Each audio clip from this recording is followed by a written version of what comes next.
Are you here? Really? I want you to answer. Oh, no, you don't have to. It's just the question that I ask at the beginning of every episode of The Paul Leslie Hour, a show that's been going strong for 19 years. Yeah. So, how are you? Now, this particular show is something very special. This is the return of Nadirah Shakoor. Here's the story.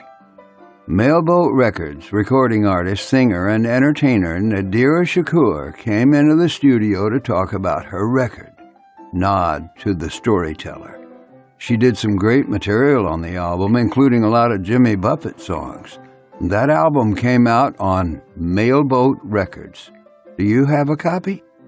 Have you heard of it? Oh, it's a beauty. Now, many of you know Nadirah Shakoor as one of the great vocalists in Jimmy Buffett's choral Reefer bands. Oh, there's no telling how many people she's touched with her singing. Now, Nadirah didn't just come in to do an interview. She also sang a few songs, including a couple not on the record. Wait till you hear her performance of Over the Rainbow, which she dedicated to Jimmy Buffett. Keep in mind now that we've got tons of interviews and specials like this that still have yet to come out. They're tucked away in the archives. If you'd like to contribute some dough to keep these efforts going, just visit thepaulleslie.com/support. And oh, we thank you. So here it is, folks. We hope you enjoy. Let us know what you think, okay? Okay. Thank you, Dan. What a great announcer Dan is. So the special you're about to hear was recorded and broadcast back in 2008. We were celebrating our 5th anniversary. Nadirah Shakoor was kind enough to break the news of this album, Nod to the Storyteller, and then she was kind enough to give us another interview to talk about it and also play some songs recorded live in the studio. There were some musicians who accompanied her, Jeff Pike, James Malcolm Cobb, and Coney Farrell. It was recorded by Henry Jordan at Jordan Digital Studios with post-production by James Malcolm Cobb. If you are not familiar with Nadirah Shakoor's solo work, she has some great records, some great songs. Please check them out. And if you don't have the Nod to the Storyteller album, you can get it at mailboatrecords.com. Before the interview begins, we're going to play the song, the Jimmy Buffett classic that she performed live in the studio. Here's Nadirah Shakoor with Margaritaville.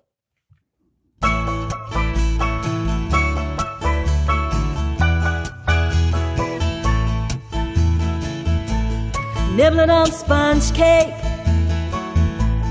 watching the sun bake. All of those tourists covered with oil,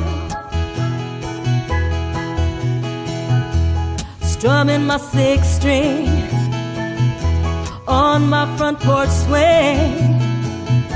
Smell those shrimp, they're beginning to boil.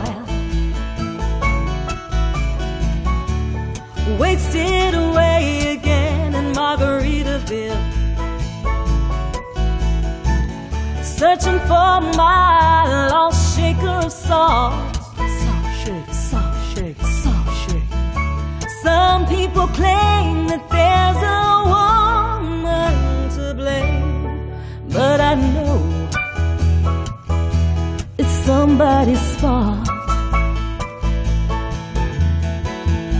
I don't know the reason I stayed here all season with nothing to show but a brand new tattoo. But it's a real beauty, oh, a Mexican cutie. How she got here, I haven't a clue. Wasted away again in Margaritaville, searching for my lost shaker of salt. Salt shake, salt shake, salt shake. Some people claim that there's a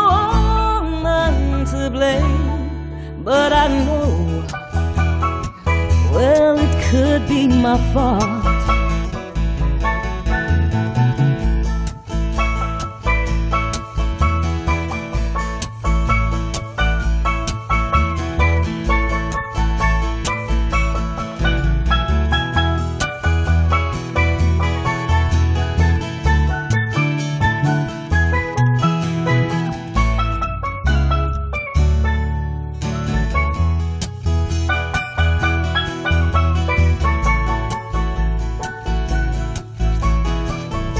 I blew out my flip-flops, stepped on a pop tie.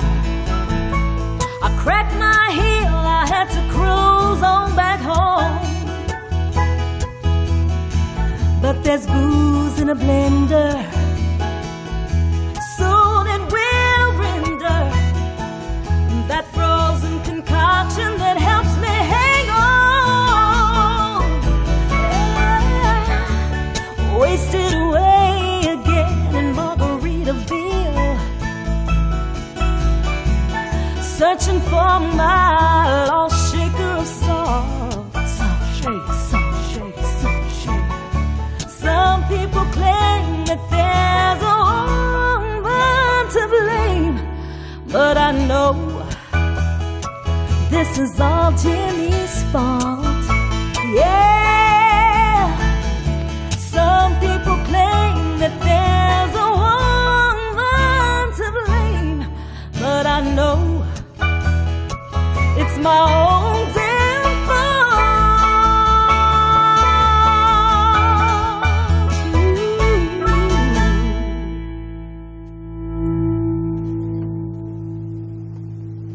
It is with great pleasure that we welcome one of our all-time most popular guests, Miss Nadirah Shakoor.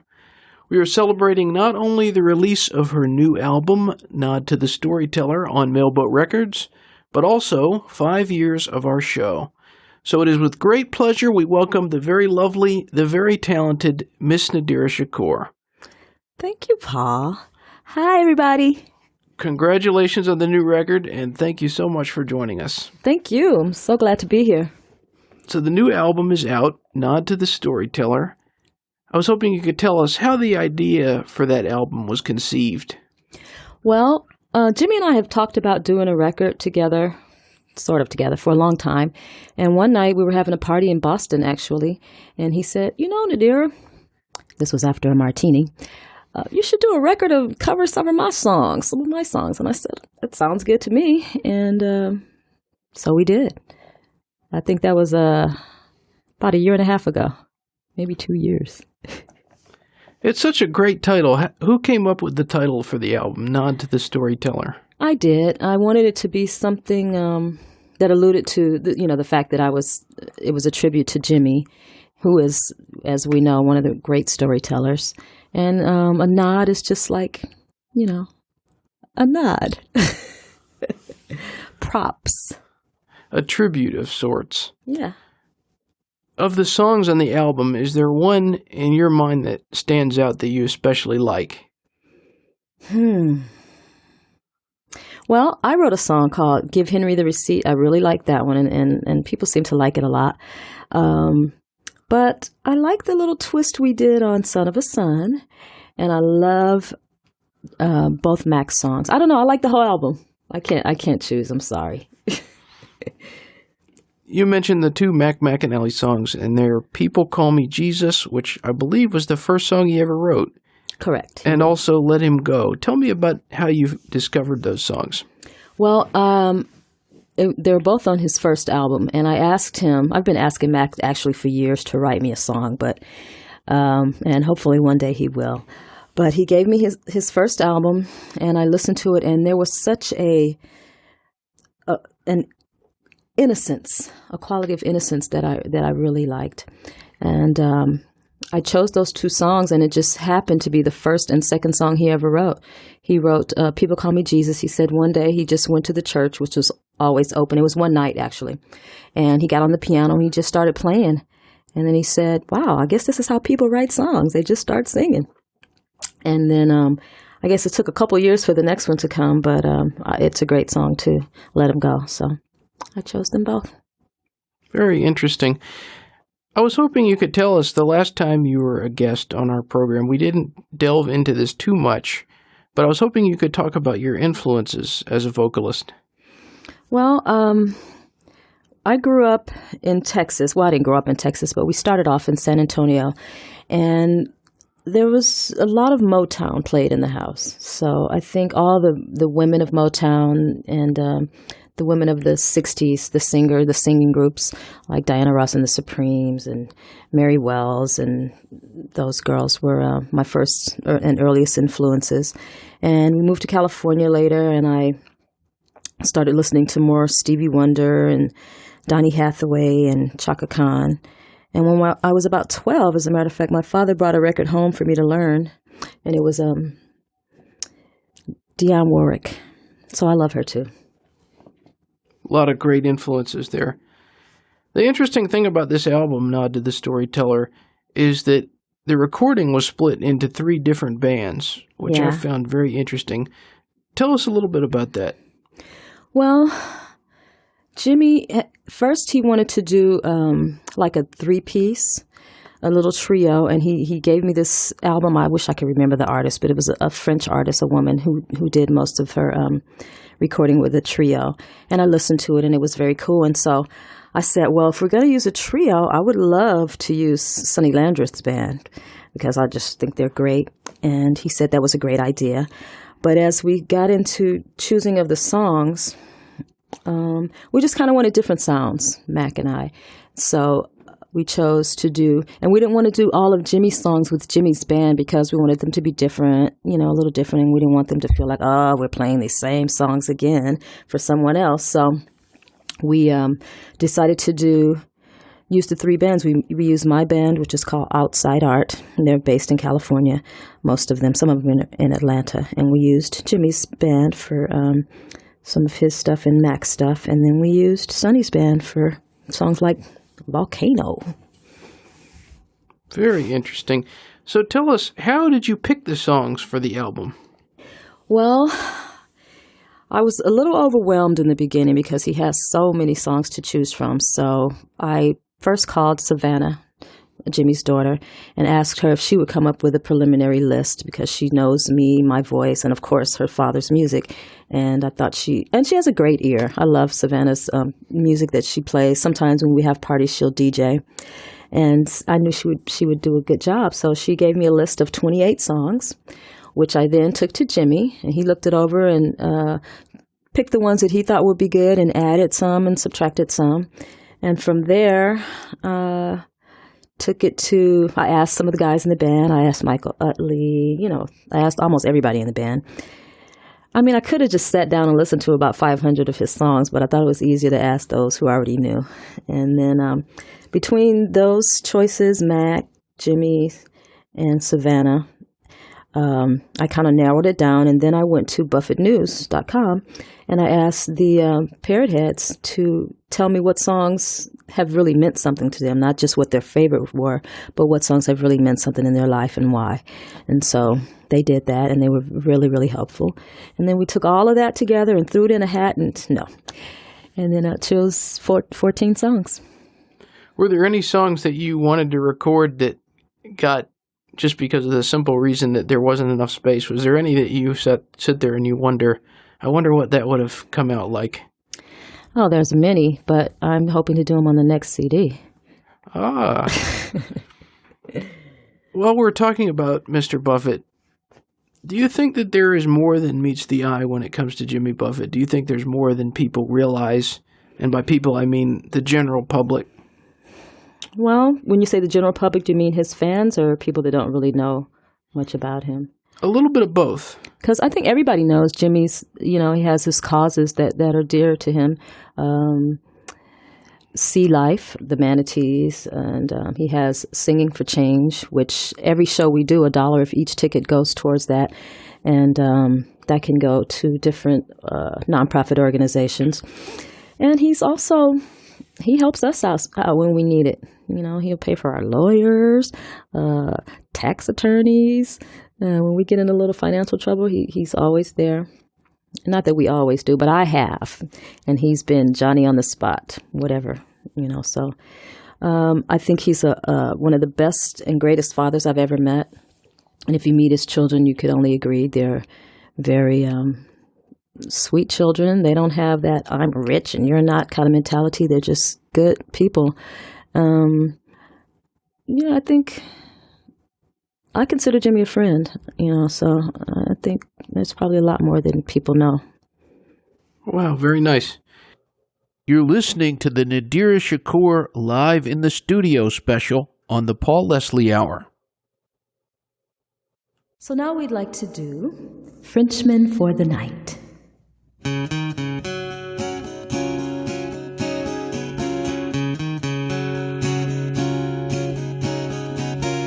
From a driftwood castle comes a song I've heard before. A scratchy gramophone cuts to the bone. La Vion Rose, arpeggios, and the dream begins, and the song is amplified by the Beaujolais on Bastille Day. He dances in the tide by the light of the moon. He's a Frenchman for the night by the light of the moon. It'll be alright.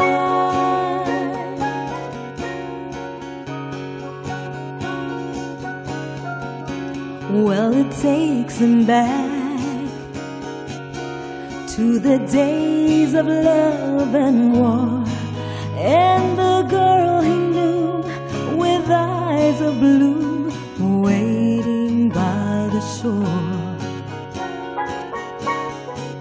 If he'd only known how the years would fly on by, such a simple crime, he's run out of time, so he reaches for the sky. By the light of the moon, he's a Frenchman for the night. By the light of the moon, it'll be alright. Blame it on the Champs-Élysées, blame it on a tune, blame it on the stroke of Monet, but you can't escape the moon. You can't escape the moon.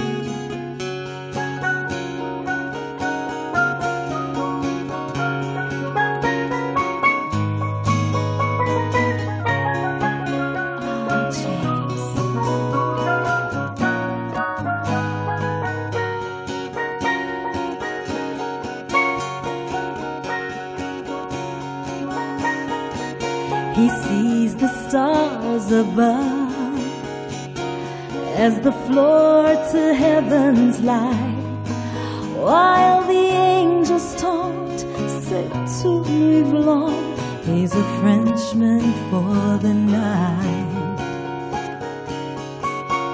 From a driftwood castle comes a song I've heard before. A scratchy gramophone cuts to the bone. La Vion Rose, arpeggios. By the light of the moon, he's a Frenchman for the night. By the light of the moon, it'll be alright. By the light of the moon, he's a Frenchman for the night. By the light of the moon, it'll be alright.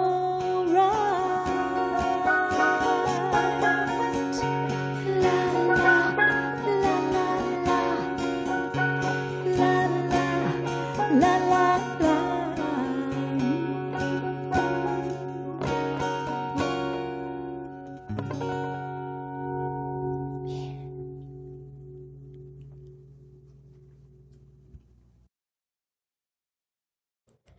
One of the songs on the album, there's an Eric Clapton song called When the War is Over. Mm-hmm. I was hoping you could tell us about how you picked that song. Well, that song came about because Jimmy actually introduced me to it when we were sitting in that same meeting looking at the list. And he said he wanted to do it in his show, but he also thought it would be great for my album. So we went, when we got back to work the next leg, we were rehearsing it, and we were going to do it for the show, but somebody thought it might be a little too political for Jimmy's show. And so he took it out of the show. And I thought it was a perfect opportunity for me to do it and have him sing it along with me. So we both get what we want. One of the songs that's covered on the album is called Creola, and that's a song that was co-written with the legendary Ralph McDonald. Mm-hmm. And he's just one of the many musicians that appears on the album. And the album is produced by Mac McAnally, and of course the executive producer is Jimmy Buffett. So my question is, what is it like working with all of these masters of their craft, these legends in music? I'm starting to shiver. Sorry. Well, it's an honor, absolutely. I mean, I've listened to Matt Roberts. Oh, shoot. I can't think because I'm cold. No, I've listened to Ralph's stuff. We all have for many years. And, okay. So, can I start over? Sure. Okay.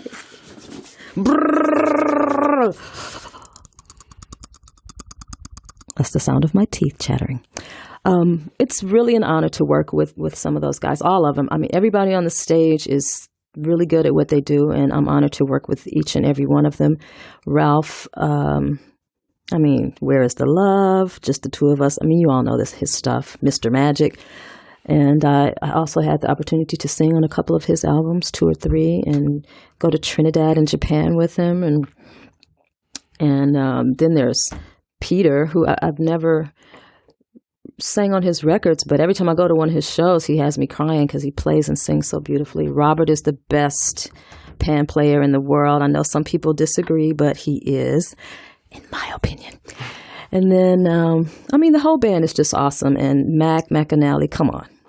What can you say about Mac? He's the most soulful Mississippian I've ever met. Well, speaking of Mississippians, we can't forget the leader of the band, and that is Jimmy Buffett. Mm-hmm. And it seems to me like Jimmy Buffett is becoming an international star. He repeated his shows in Paris, France, and I wish I could have been there. My question is, where do you see all of this going? That's up to Jimmy. I think the sky is the limit.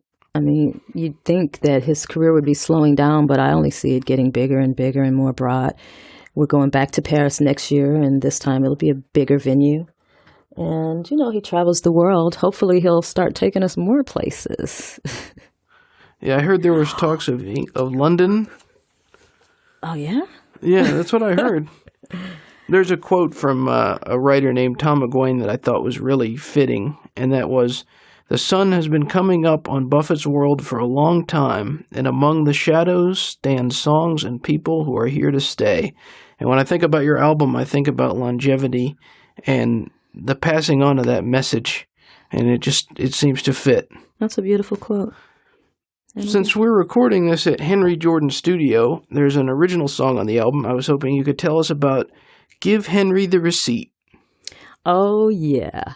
Well, at one time, a couple of the girls, Reeferettes, me, Tina, and Heather, we had a little group, and we called ourselves the girls in the band. And we would get together and write. And I came up with this song because Henry's such a cool guy. He's our tour accountant. And I came up with a song called Give Henry the Receipt because, you know, when we go and get our nails done for the show or get our hair done or buy our makeup, and then we just give Henry the receipt. So I wrote a little song about it, and I think it came out pretty cool. Very clever. There's another original song on the album called Open, and I was hoping you could tell us about that song. Well, that was another song that kind of came from that same era. After that group we didn't really take it anywhere. Then Heather and I and her boyfriend Paul Pesco, who was a great guitarist and singer and songwriter, we started another group. So Paul had this track, a beautiful guitar. It had like a Latin feel. It was really nice. And Heather brought it to me, and she wanted me to write something to it. And so I said, well, tell me about you and Paul and how you got together and how you felt and the whole thing. And so she just started telling me the story of how they got together. They met actually at Tina's house during a writing session and blah, blah, blah, blah. And so I just took her story and added a bit and made a song called Open. And it's really about the beginning of their love affair, and they're still together. Wow. By the way. Very lovely. You mentioned a little while ago, you said, well, maybe on the next album. So I was hoping you could tell everyone out there, what is in the future of Nadirah Shakoor? Well, I'm just kind of taking it as it comes. I mean, it's all really exciting. I feel so blessed. And to have this opportunity, I'm really proud of the album. And I just want to thank all the musicians that played on it and Mac for, hit all his arrangements. And some of Jimmy's songs have been done by so many different people. You just don't know what can be done at this point. But Mac went in there and gave it all a different flair, my flair.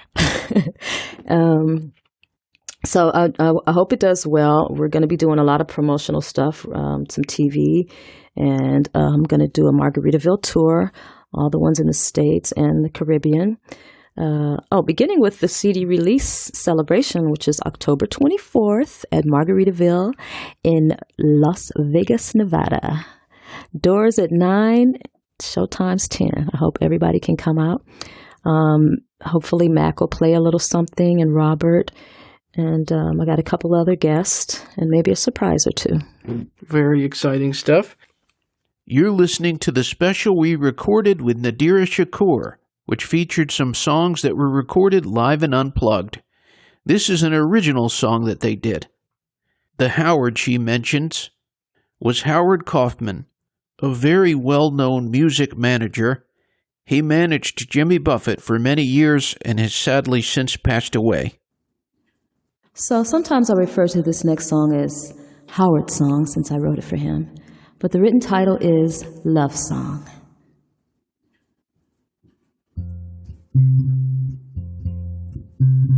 That's Coney making the mandolin sound like bass. Magic.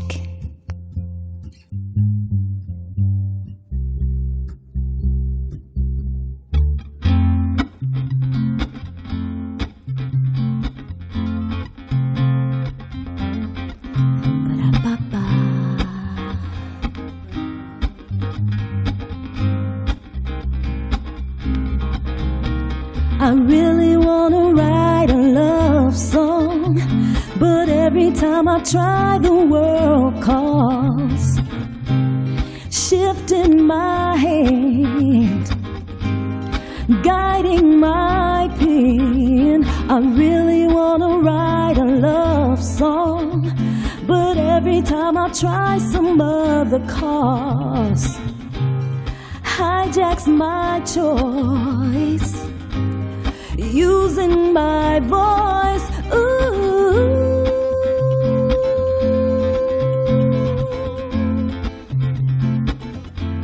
I really wanna write a love song. I really wanna write a love song, but every time I try, I feel this pull, a nudge from my soul, redirecting my goals. I close my eyes and dream a love song, but whenever I turn the TV on, it's telling me lies. The devil in disguise.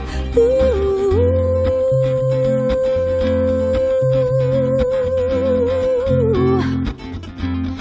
Dreaming of a love song.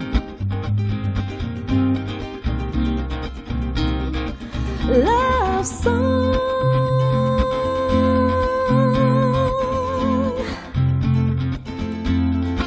Love song.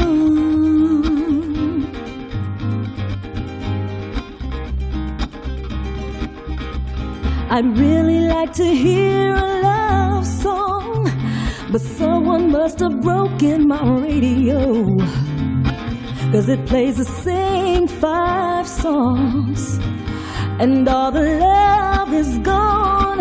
Sometimes I wanna sing a love song. Instead I track down Babylon.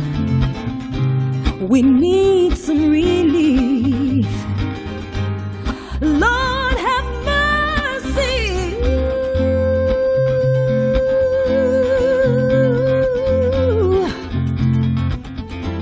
Yearning for a love song. Love song.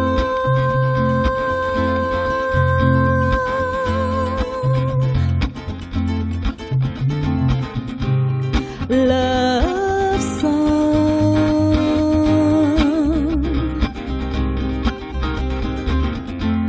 Love song.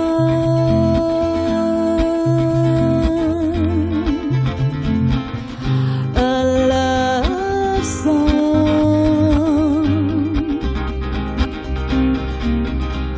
Love song may be what the world is craving.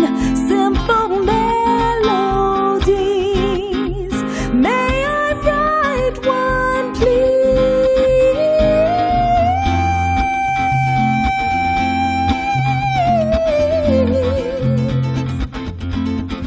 Let me write a love song.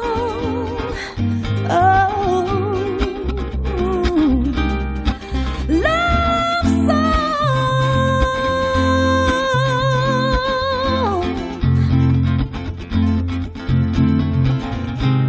Love song.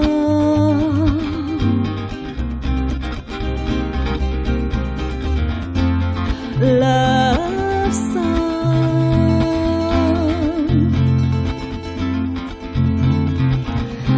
Love song. Who wants to take a solo?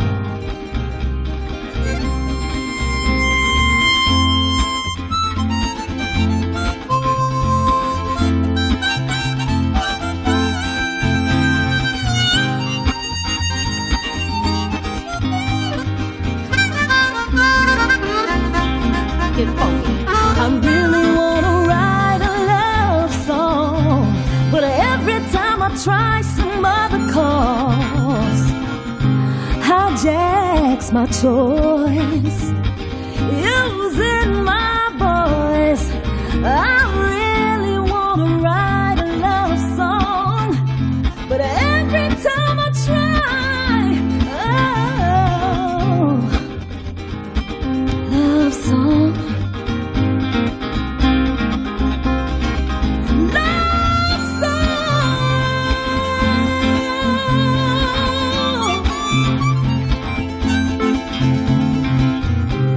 Love song. We're gonna fade it, y'all. Love song.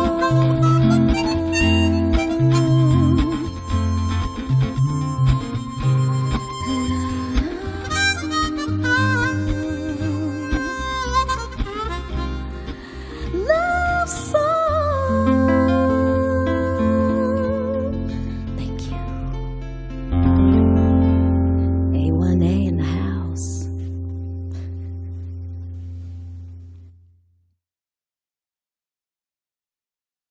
What is it that you like about music? Well, I grew up with music. It's just a part of me, a part of my being.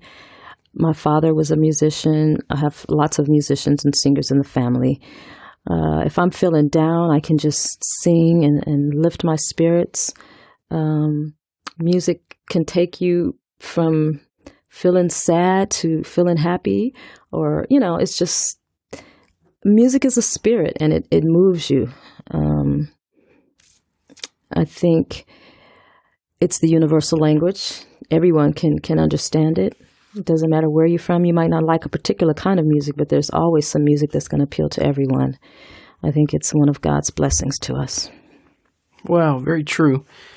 You're obviously someone that has lived your dreams, and you've gotten the chance to do a lot of things and see a lot of things that most people will never ever get the chance to see or do. But with all that said, I'm sure you still have some dreams. I was hoping you could share is there any other dream that you have that's uncharted at this point? Outside of music? Just anything, really. Well, if it's music we're talking about, I have this dream of performing at Carnegie Hall with an orchestra, barefoot. Anything can happen in this world. That's the truth. But as far as dreams for the world, I think I'd like what everyone would like, and that's just that we respect one another's cultures and get to know and understand each other better instead of judging each other, that we love each other and take the time to spend time with our children and take notes. Wow. I have two final questions.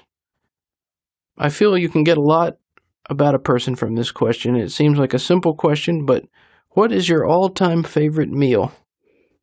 Wow. I don't know if I have one, but I can tell you what I like for breakfast. I like 2 eggs over hard, wheat toast with avocado spread on it, turkey bacon, and that's about it. Oh, coffee. Gotta have coffee with cream and sugar.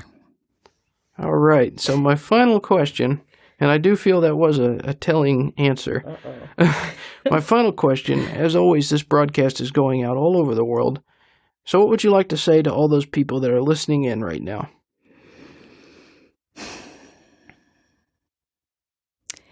Well, if you're in America, I'd like to say make sure you vote, because this is an historical election and it's very important.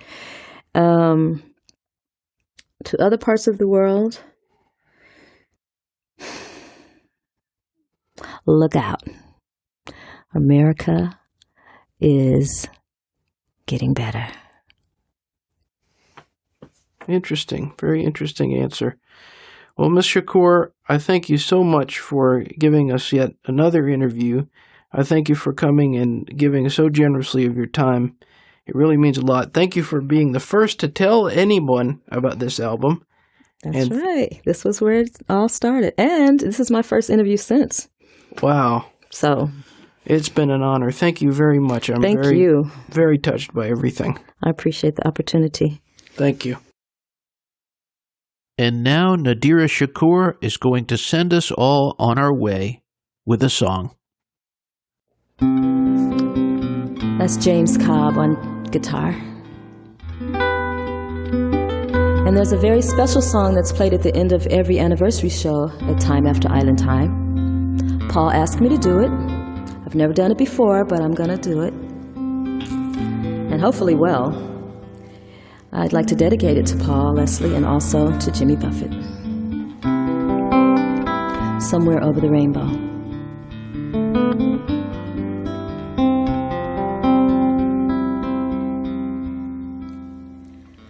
Somewhere over the rainbow, way up high, there's a land that I've heard of once in a lullaby. Somewhere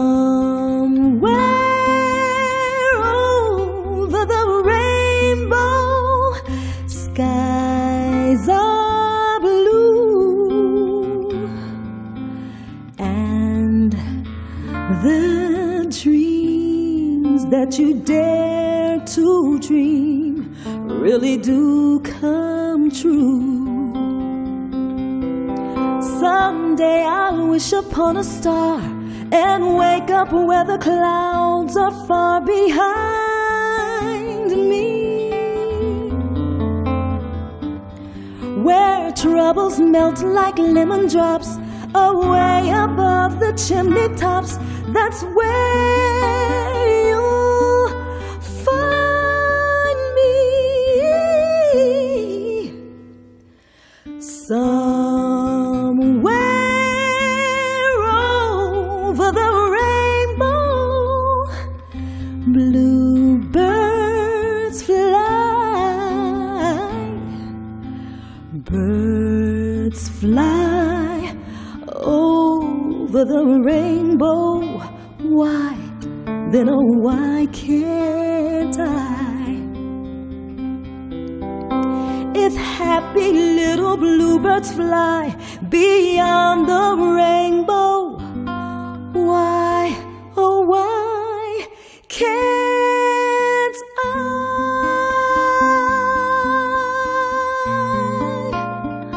Why can't I?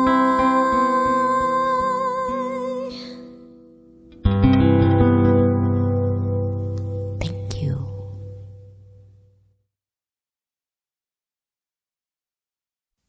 Thank you for stopping by today. If you enjoyed our program, consider telling a friend about it. The Paul Leslie Hour is made possible through people just like you. So you want to keep the show going, right? Go to thepaulleslie.com. That's thepaulleslie.com. Click on Support the Show. And thanks to everyone who contributes. Performance of the intro music is courtesy of John Primorano, The Entertainer, written by Scott Joplin. End credit theme music is courtesy of John Primorano, the traditional song Corina Corina. Your announcer is Dan Gold. Hey, that's me. The show is hosted and produced by Paul Leslie. And we'll see you next time on the Paul Leslie Hour.